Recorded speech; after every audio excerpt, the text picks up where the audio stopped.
আমার জীবনের বাস্তব এক ঘটনা শুনাই বাবা, মিরপুরের ঘটনা। আরো কয়েক বছর আগে এক যুবক আমার দাওয়াত করে বারবার, হুজুর আমার বাসায় একটু যাবেন, আমার বাসায় আপনারা নিয়ে একটু দোয়া করব। কিন্তু যুবকটার হালাত দেখলে মনে হয় অ্যাড নরমাল, কখনো হাসে কখনো কাঁদে, কথাবার্তার সাইজে বুঝি মনে হয় যেন অ্যাড নরমাল, অনেকটা নরমাল। যাইতে চাই না। একদিন দেখি ওর বাসার আরো কয়েকজন লোক নিয়ে আসছে যে হুজুরকে আমার বাসায় নিয়ে যাব। এক পর্যায়ে আমি রাজি হইলাম তার বাসায় যাওয়ার জন্য। আমার বাবা তার বাসায় গেলাম, অনেক খাবারের ব্যবস্থা, বলে হুজুর দোয়া করেন। আমি বললাম বাবা বলো কি উপলক্ষে আমি দোয়া করবো, আমারে বলো। এই কথাটা বলার সঙ্গে সঙ্গে ছেলেটা দেখি হাউমাউ করে কান্না আরম্ভ করে দিস। কথা বলতে পারে না, ঠোঁট গুলো কাঁপতেছে, শরীরটা থরথর করে কাঁপে, আমার হাতটা জড়ায় ধরে আছে। আমি বললাম বলো কেন দোয়া করতে ডাকলাম? হুজুর এই দুঃখের কথাই তো আমি বলতে পারি না, আমার কলিজাটা বাইটা যায়। আমি বললাম বাবা কি হয়েছে বলো? হুজুর ছোট্টবেলায় আমার বাবা মারা যায়, আমার মা মানুষের বাড়িতে বাড়িতে বুয়ার কাজ করে। হুজুর গ্রামে বাসা ছিল, আমার মা কাজের ছলে ঢাকায় চলে আসে।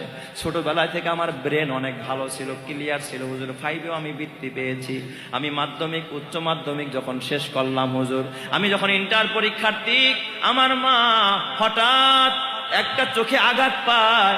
ডাক্তার বলেছে দ্রুত চোখ অপারেশন করতে হবে, নয়তোবা চোখ নষ্ট হয়ে যাবে, দোনোটা চোখ নষ্ট হয়ে যাবে। হুজুর আমার মা গরিব মানুষ, আমি পড়াশোনা করি, কোনো টাকা পয়সা নাই। আমার মা মানুষের বাড়িতে বাড়িতে বুয়ার কাজ করে যা করে এটা দিয়ে আমার পড়াশোনার খরচ চালায়। অল্প কিছু টাকা আমার মায়ের হাতে। ডাক্তার বললেন অপারেশন করতে হবে। হঠাৎ আমার ইন্টার পরীক্ষার ডেট। আমি মাকে গিয়া বললাম মা গো পরীক্ষার ডেট আসছে, রেজিস্ট্রেশন ফি দিতে হবে মা, এরপরে সেমিস্টার ফি না দিলে আমি 1 বছর পিছিয়ে যাব মা, পরীক্ষা দেওয়া হবে না। মা ডাক দিয়া কয় বাবা ডাক্তার বলছে ইমার্জেন্সি অপারেশন করতে হবে, যদি অপারেশন করতে যাই তাহলে তো তোমার পরীক্ষার ফি দেওয়া যাবে না, রেজিস্ট্রেশন ফি দেওয়া যাবে না, তুমি 1 বছর পিছনে পড়ে যাওয়া। আর যদি আমি চক্ষু অপারেশন না করাই আমি মা অন্ধ হয়ে যাব। মা ডাক দিয়া বলে বাবা ও আমার বাবা, তাহলে তুমি শোনো, আমার চোখের অপারেশন লাগবে না, আমি এই টাকা তোমার রেজিস্ট্রেশন ফি, তোমার সেমিস্টার ফি দিয়ে দিলাম। হুজুর আমার দুখুনি মা ওই টাকাটা আমার হাতে দিয়ে দিছে আমার পড়ালেখার জন্য। আমি ওই টাকা দিয়ে পড়াশোনা করে ইন্টার শেষ করে হুজুর আমি দেশের নামি দামি প্রতিষ্ঠানে পড়লাম, বিশ্ববিদ্যালয়ে চান্স পেলাম। হুজুর আমি বড় শিক্ষিত, বিসিএস কমপ্লিট করেছি। হুজুর আমার একটা নামি দামি ফার্মে আমার চাকরি হয়েছে, সরকারি একটা জব করি। হুজুর শোনেন, আমি সেই চাকরির সুবাদে আর একটা ভালো পরিবারের একটা মেয়ের সাথে আমার সম্পর্ক হয়।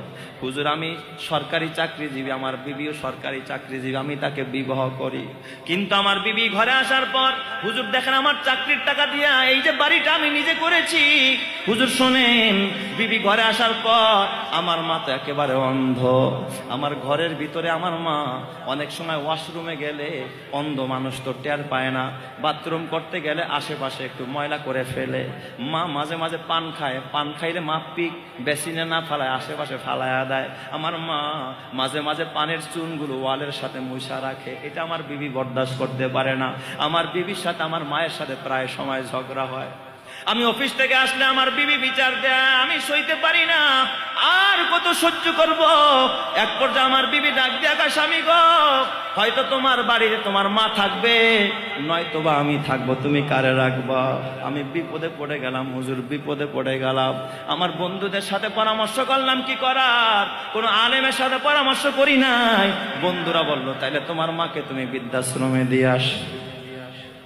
হুজুর আমার কলিজাটা বাইটা যায়। আমি আমার অসহায় অন্ধ মাটাকে আমি সিদ্ধান্ত নিলাম বৃদ্ধাশ্রমে রেখে আসবো। বিবির সাথে পরামর্শ করলাম, বিবি কয় ভালো কথা, বৃদ্ধাশ্রমে দিয়া দাও।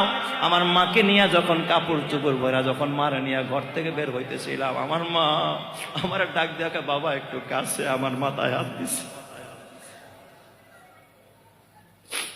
আমার মা আমার মাথায় হাত দিয়া আমার ডাক দেওয়া বাজার সুখে থাক, ভালো থাক রে বাজার। আমি মা তোর পড়ার খরচ চালাইতে গিয়ে আমি অন্ধ হয়ে গেলাম, আর আমার এই অন্ধত্ব আজকে আমার তার ঘর থেকে বের করে দিল রে বাবা। সুখে থাকবো নিয়ে দোয়া করে যায়, হুজুর আমার মাটাকে অন্ধ মা, অসহায় মা, আমার বাবা নাই, আমার মারে দেখার কেউ নাই। ওই বৃদ্ধাশ্রমে যখন বের করে দিলাম হুজুর আমার মায়ের চোখের পানি পুরা রাস্তায় ঝরেছে।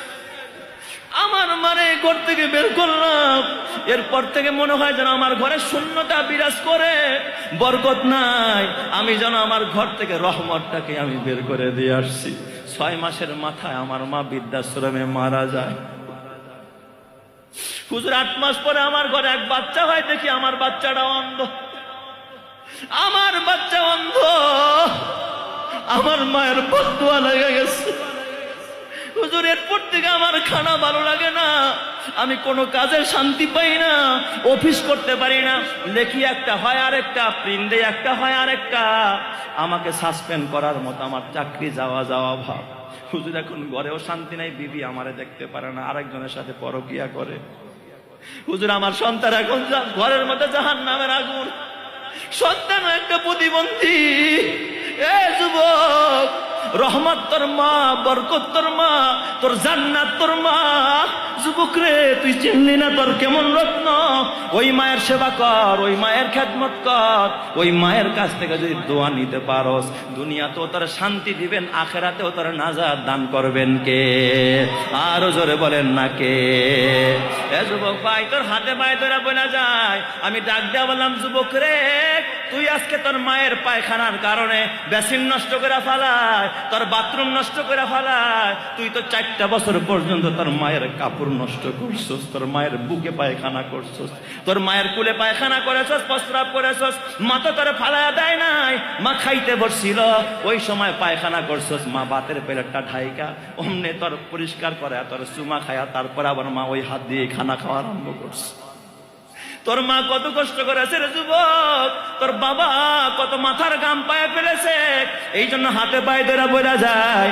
এ যুবক ভাই, যদি ওই মা বাবা বাইচা থাকে, মা বাবার সেবা করবি। মা বাবার কাছে আজকে গিয়া গোপনে মায়ের পাটা জড়ায় ধরে কানবি, বাবার পাওটা জড়ায় ধরে কানবি, বাবার কাছ থেকে মাপ চায়া নিবি। তোর মা বাবা যদি খুশি হয়ে যায়, আরশের মালিক আল্লাহ খুশি হয়ে যাবে। কথা ঠিক কিনা? এই জন্য নবী বলে, রিদার রব্বি ফি রিদাল ওয়ালিদাইন ওয়া সাখাতুর রব্বি ফি সাখাতিল ওয়ালিদাইন। আল্লাহ, আরে মা বাবা খুশি তো আল্লাহ খুশি, মা বাবা বেজার তো আল্লাহ বেজার। কথা ঠিক না ব্যাঠিক জোরে কান? এই জন্য যুবক ভাই, তার হাতে পায়ে তোরা বইনা যায়, খবরদার মারে কষ্ট দিস না। বলছিলাম 5টা পুরস্কার পাবি।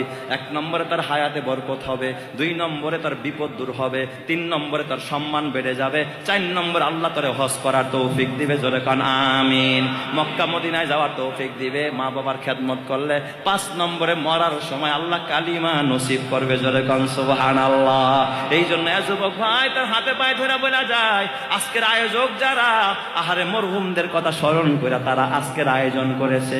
এই যে মরহুম দিন ইসলাম সাহেব সহ এলাকার সকল মুরব্বীদের আত্মার মাগফিরাতের জন্য আজকের এই মাহফিল, তাদেরকে আমি ধন্যবাদ জানাই। কারণ তারা কনসার্ট দিতে পারতো, গান করতে পারতো, উল্টা পাল্টা ঢোল বাজাইতে পারতো, তা করে নাই।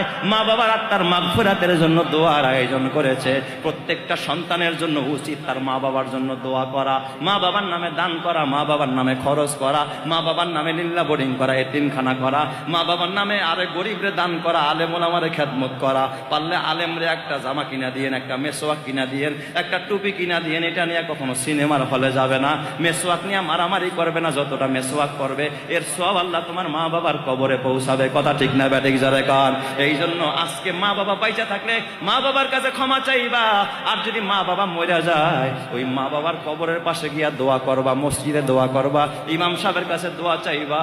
কারা কারা মা বাবারে খুশি করতে রাজি আছো একটু হাত দেখাও। নারায়ে তাকবীর, নারায়ে তাকবীর। আল্লাহ তুমি সবাইরে কবুল করো, সবাই বলি আমিন।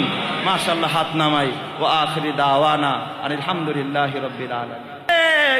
এখনো কি কোনো সুযোগ আসেনি আমার মায়ের খেদমত করার? মা তো দুনিয়ায় নাই, থাকলে আজকে মারে একটা দামি শাড়ি কিনে দিতাম, মারে একটা জুতা কিনে দিতাম, এই শীতের সিজনে বিদেশি লোশন কিনে দিতাম। অনেক কপাল পোড়া আছে, বিবিরে দেয় বিদেশিরা, মারে দেয় দেশিরা, কম দামিটা না না সমান আনবি।